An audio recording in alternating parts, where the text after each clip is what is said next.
Est-ce que vous vous êtes déjà demandé pourquoi le salariat existe? Pourquoi on n'est pas tous entrepreneurs? Alors c'est de ce dont je vais parler aujourd'hui dans cette vidéo. Donc il y a quelques années, j'ai lu un livre qui s'appelle Disruption, le livre de Stéphane Mallard, et dans ce livre, Stéphane parle de la fin du salariat, et donc il dit que le salariat existe principalement, à cause des coûts finalement de l'établissement, d'un contrat. Donc c'est-à-dire que ça coûte moins cher de recruter une personne employée qui est là de façon permanente que, de prospecter, de rechercher, plein de contractants qui sont indépendants à leur compte pour effectuer des tâches indépendantes.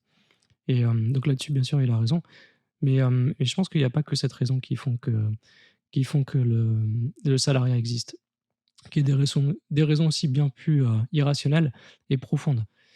Donc ce que j'ai remarqué aussi récemment, c'est qu'il y avait une sorte de mode vers l'entrepreneuriat qui n'existait pas avant les années 2000.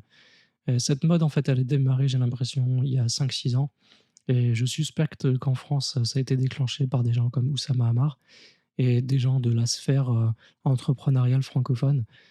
Et ce qui se passe, en fait, c'est que depuis l'apparition d'internet, il y a beaucoup de choses qui ont été, remises en question, et internet et aussi, je pense, les réseaux sociaux, on voit de plus en plus de gens qui sont capables, d'avoir, des revenus de façon indépendante.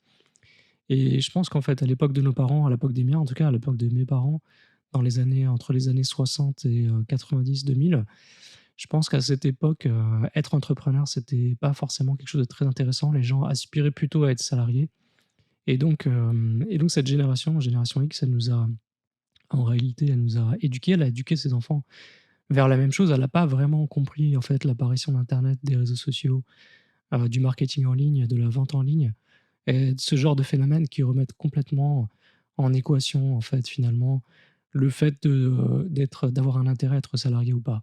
Donc avant les années 2000, les gens aspiraient à trouver un travail. L'idéal, c'est de trouver un travail dans un grand groupe et puis de faire toute sa carrière là-bas, et honnêtement, c'est aussi ce que je pensais, à la sortie de mes études.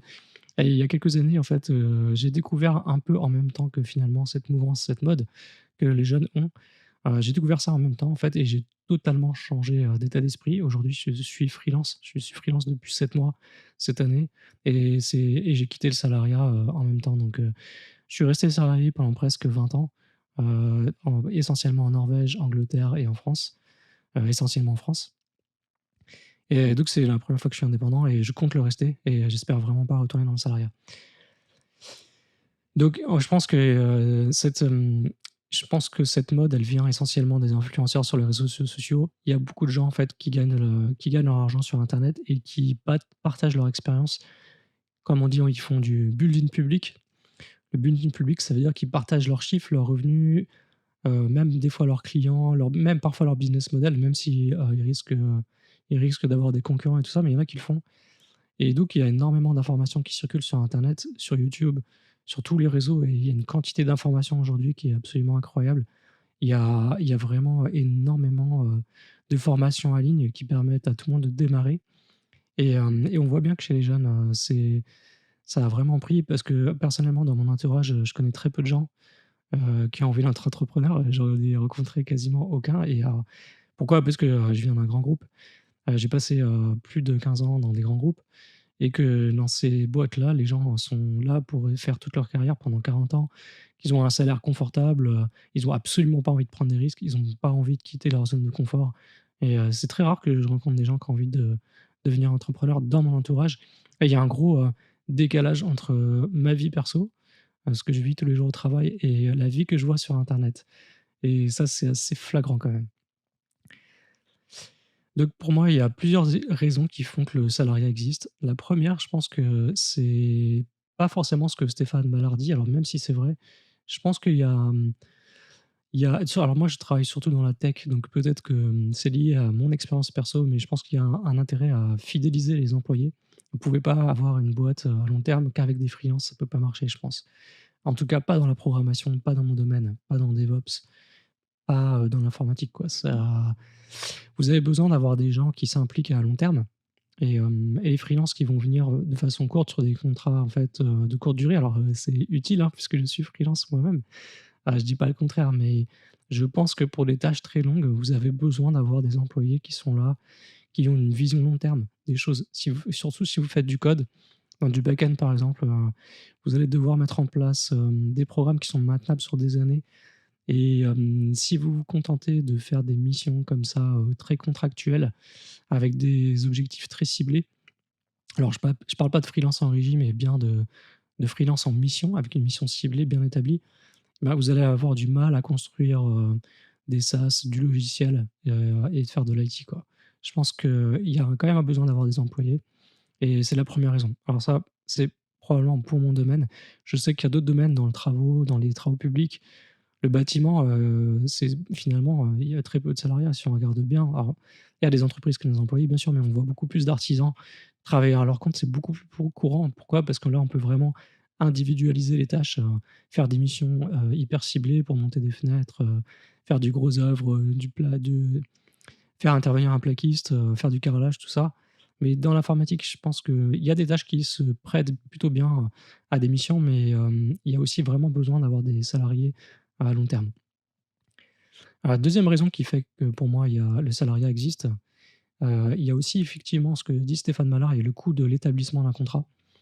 Et je pense que ça coûte beaucoup trop cher en fait d'avoir à faire intervenir des gens, trop fréquemment. En fait, ça fait finalement, le coût de recrutement d'une personne va, finalement alourdir les charges et ça va pas être possible. Mais la vraie raison, je pense, la raison que là qui me plaît le plus, la 3e raison que le salariat existe, c'est parce que nous sommes infantilisés et surtout en France, je pense que et en tout cas chez moi, c'était le cas. Dès le plus jeune âge, on est habitué à ce que l'État prenne tout en charge pour nous.